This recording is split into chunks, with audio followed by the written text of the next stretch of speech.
Disney CEO Bob Iger has confirmed he is stepping down immediately.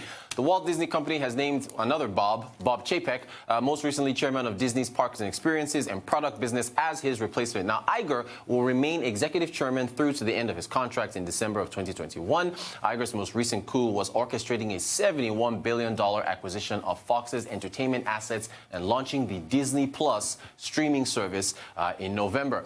Arise correspondent Adefemi Akinsanya joins me in the studio to tell us more. Adefemi, you're welcome. Good morning to you. So this is a shock announcement.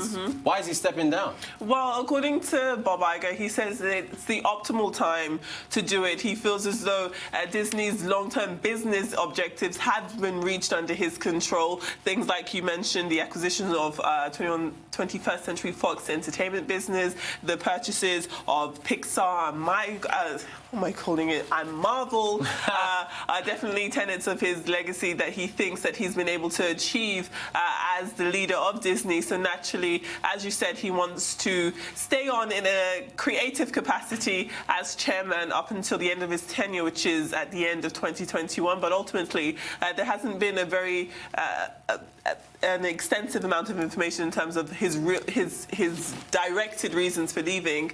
Let him tell it. He says that it's just the right time. So did you speculate? Some people were speculating health issues. Some were speculating could be some legal charges somewhere. Did your mind go anywhere as to what he could possibly... I mean, naturally, when you hear high-profile executives leave their posts earlier than expected, there's usually a reason other than, I just think it's time. Yeah, you know? I mean... that being said, there has not been any confirmed reports that there's anything untoward going on at Disney.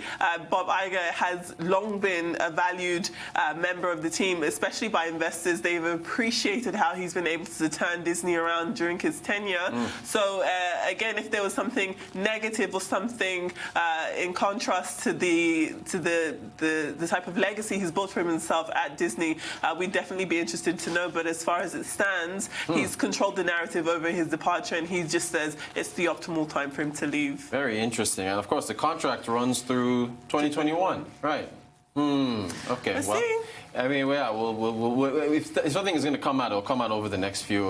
Maybe TMZ or some of those folks will break it out. Okay. So, what do you think the hallmark of his legacy is going to be? If we look at the Disney Plus, for example, that streaming service has done exceedingly well. In fact, it was able to secure 29 million paid subscribers in less than 3 months. That's an undisputable figure for anybody to do that, especially when you talk about the advances in technology when it comes to the way people consume media content. Disney, definitely when I was a child, you had your video cassettes.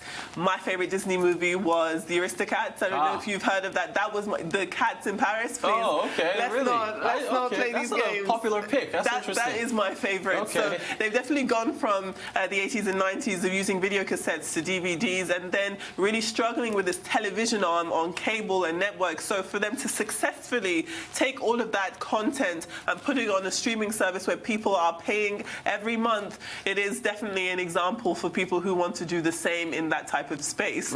Moving on from the streamings, we know that Disney has done very well in the movie side of its business too. In fact, in 2019, Disney claimed 7 of the top 10 movies globally. Wow. So again, a huge achievement Disney has been able to enjoy under Bob Iger's leadership. So naturally, his departure is going to be felt. Right. And as we look towards Disney under a new successor, under Bob Chapek, it'll be interesting to see how he's able to continue to navigate Disney's continued successes in this type of arena. Was that a coincidence that they're going from one Bob to another? I think they're hoping that people might not have noticed, especially investors. Right? So Bob Chapek is his name. What's his story? I mean, is Disney in good hands moving from Bob Iger to Bob Chapek? There he is. Yes. That's him there. Yeah. So he's definitely been able to build a huge name for himself at Disney. He joined the company in 1993, and in that time, he's been able to, again, continue the ship, which is navigating Disney through its troublesome late 90s to early 2000s time to a point where under Bob Iger's leadership they've been able to continue growing. In addition to that, as he does take over the reins from Bob Iger, Bob Chapek will now be only Disney's 7th CEO in its history. We know that the company started in the 1920s. Right. So again, for it to only have 7... Low turnover. Exactly. Yeah. Shows that they... Good place to work. Right. Right.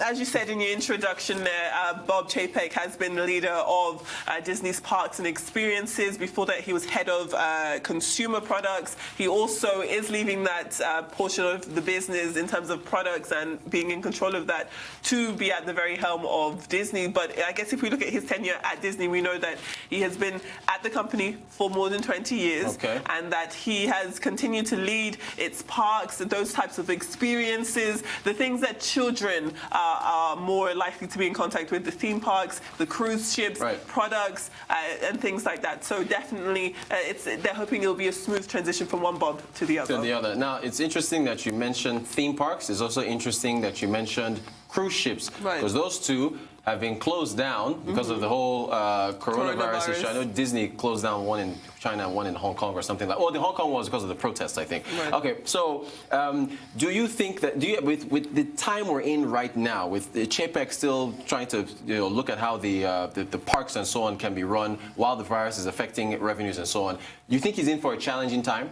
Yes, I think that despite the fact that we've really sang Disney's praises because of his successes, ultimately that's the result of a lot of hard work. So regardless of who the leader will be, there is going to be a real tough battle.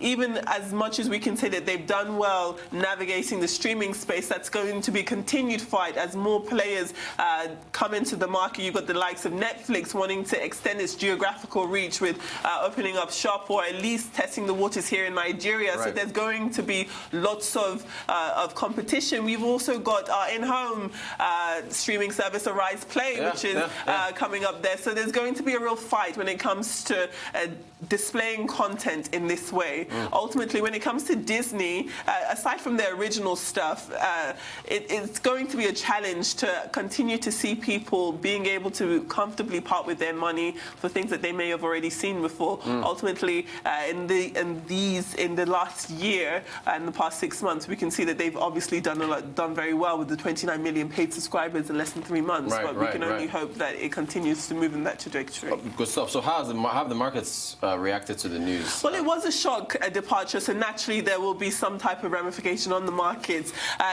Those announcements did come during after-hours trading.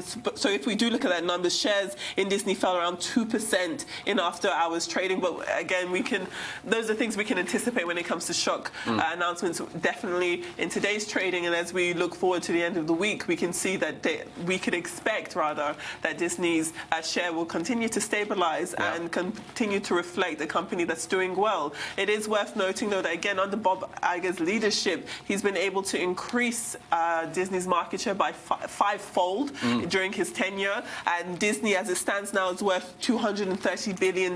Again, figures that weren't really the case before Bob Iger assumed this leadership. So Disney in itself is a business in healthy shape, and it'll be interesting to see just how they're able to continue. All right. Well, speaking of continue, so you mentioned when you're talking about stock price and recoveries and stuff, you mentioned the end of the week. So today's Wednesday, got a couple of days. Now, do you plan on going to see a theatrical film or streaming? Because the talk has been that between Arise Play and what Arise Play is doing with streaming, Disney, Netflix, all the competition you talked about, the theaters might suffer. How's that going to work out? They may well. Naturally, I mean, I'm more biased because I'm an introverted person. I'm also a little lazy, so I like to consume my content at home. So naturally, I'm a very big consumer of streaming services. So with the likes of Netflix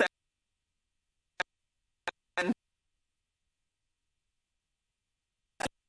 a bit more control. The theater's cool, though. Good stuff, good stuff. Adefemi Akinsanya, our Arise Business Correspondent, thank you so much for joining us and giving us all the insights on what's happening with Disney.